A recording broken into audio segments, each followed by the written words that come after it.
Humanity was considered to be the weaklings of the galaxy, since they possess no exoskeleton or natural weapons. That was believed true until we found out about adrenaline. The human's heart stopped for 3 full seconds before exploding back to life at twice its normal rate. Dr. Kethmore stared at his bioscanner in disbelief. No species should survive what they'd just done to this creature, yet somehow the pathetic thing's vitals were climbing off the charts. "Pitiful," muttered his assistant, Velkara. "No natural weapons, no protective shell, no venom sacs. How did this species survive to spaceflight?" In the 6 months since humanity joined the Galactic Federation as a protected species, their physical weakness had become legendary. Military applications were rejected outright. What use were soldiers killed by a single claw strike?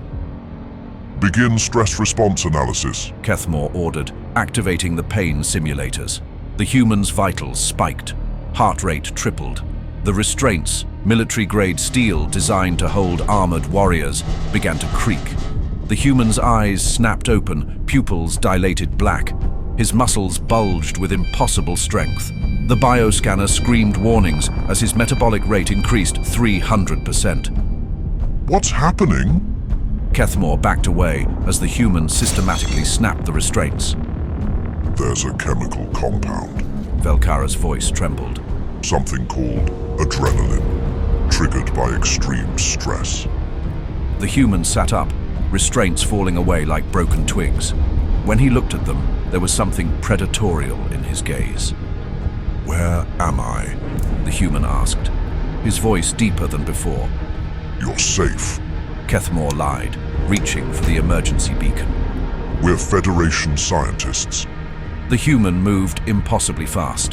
One moment on the table, the next he had Kethmore's arm twisted behind his back in a grip that threatened to crack his exoskeleton. "You were torturing me," the human said calmly. "I can smell the fear pheromones you pumped into my system." Velkara's claws extended. "Release him, soft skin." She never finished. The human's free hand caught her striking claw and twisted. The sound of armor cracking filled the laboratory. "Fascinating," the human mused. "Your natural weapons are brittle under torsional stress." He released both scientists and stepped back, still coiled for action. "Dr. Morgan Paul," the human introduced himself. "Xenobiologist.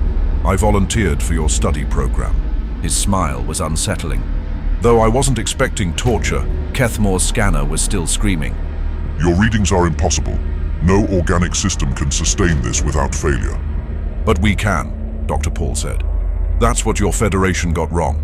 You looked at our resting state and assumed that was our combat capability. We're the only species that can voluntarily trigger emergency biochemical overrides." He walked to the observation window and punched through the reinforced crystal. Alarms blared throughout the station. "Every species relies on natural armor, venom, or claws," Paul continued as security forces poured in. "Evolution gave us something better, the ability to become temporarily superhuman." Heavily armored warriors filled the laboratory, weapons powered and ready. "You know what's really interesting?" Paul asked, ignoring the dozen weapons trained on him. "This isn't even combat-grade adrenaline. This is just what happens when a human scientist gets annoyed." He pulled out a medical injector from his torn gown. "But this is concentrated military-grade enhancement. We call it Berserker Serum." The security commander's weapon charged.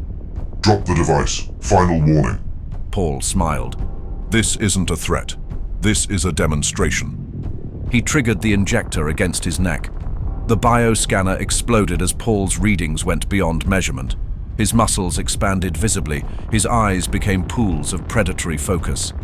"The Federation classified humans as weak," Paul said, his voice now carrying harmonics that resonated through their exoskeletons. "But you never asked the right question." The security team opened fire. Energy bolts that could vaporize warriors struck Paul's center mass, and he walked through them like rain. "You asked what we could do normally," Paul continued, grabbing the nearest warrior and crushing his armor. "You should have asked what we could do when we stopped being normal." Paul moved through the security team like a force of nature. Each movement was precise and devastating to beings who had never faced anything matching their natural advantages. As the last warrior fell, Paul turned back to the terrified scientists. Now, doctors, let's discuss why I'm really here, he said, wiping alien blood from his hands. The human military wants to renegotiate our protected species status. Through the shattered window, Federation battleships approached, dozens of them, responding to the distress call. Paul smiled as he watched them, his enhanced hearing picking up their confident chatter about facing a single human. This should be educational, he murmured, reaching for a second injector marked with warnings in 17 languages. The Federation was about to learn that humanity's greatest weapon wasn't technology. It was the ability to become monsters when cornered. The distress beacon had been screaming for 12 minutes when Admiral Threxkull's battle fleet dropped out of hyperspace, expecting to find wreckage and corpses. Instead, his sensors detected something impossible, a single human life sign, still active, surrounded by the cooling bodies of 17 Federation warriors. Status report, he commanded. Station defenses offline. Massive structural damage. 1 human life sign detected. 17 security personnel confirmed dead. The Admiral's combat instincts screamed warnings. No soft-skinned species should survive concentrated energy fire, let alone kill trained warriors. Transmission from the station. It's from the human. Dr. Morgan Paul appeared on screen, standing in the ruined lab. His torn medical gown was stained with alien blood, but he showed no injury despite weapon impacts on the walls behind him. Admiral Threxkull, Paul said. I believe we need to discuss terms. You're surrounded by Federation warships. Surrender or be destroyed. Paul smiled. This station's database contains fascinating research about Federation military capabilities. He held up a data crystal. Everything your scientists studied about human weaknesses. That data is classified. Was classified, but adrenaline doesn't just enhance strength. It dramatically improves cognitive function, pattern recognition, memory recall, problem solving, all accelerated beyond normal limits. Warning signals filled Threxkull's tactical display. Massive energy buildups throughout the station, reactor core destabilizing. Not rigged, Paul said calmly. Optimized. While your security forces were shooting, I reconfigured the fusion reactors. Now it's a weapon capable of taking out everything within 50 kilometers. The fleet began emergency retreat, but Paul raised his hand.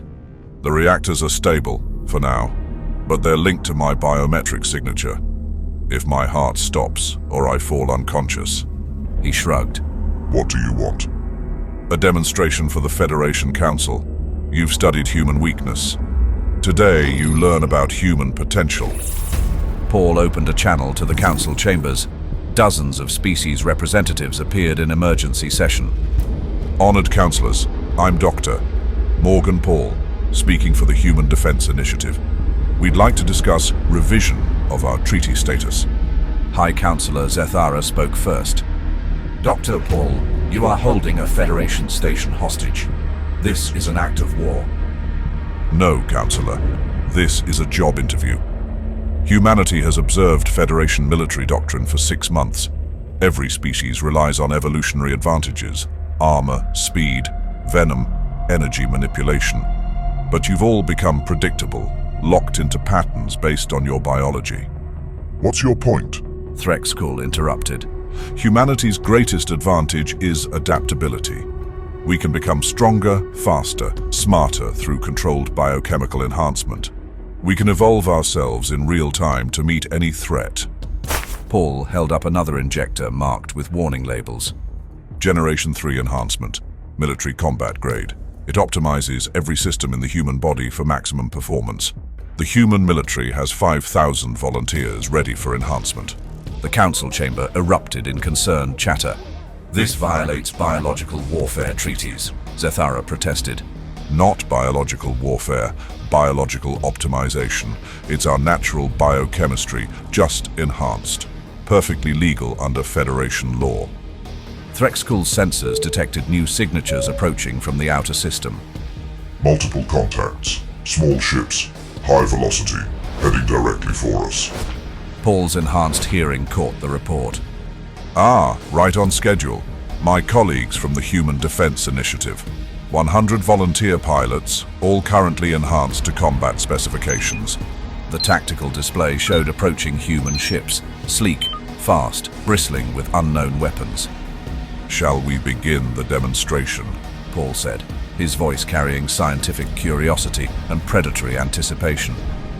I believe you'll find human combat capabilities enlightening. Admiral Threxcool watched as the human ships accelerated past survivable G-forces, their pilots unaffected by maneuvers that would liquefy most organic species. For the first time in his military career, he began to understand what true fear felt like.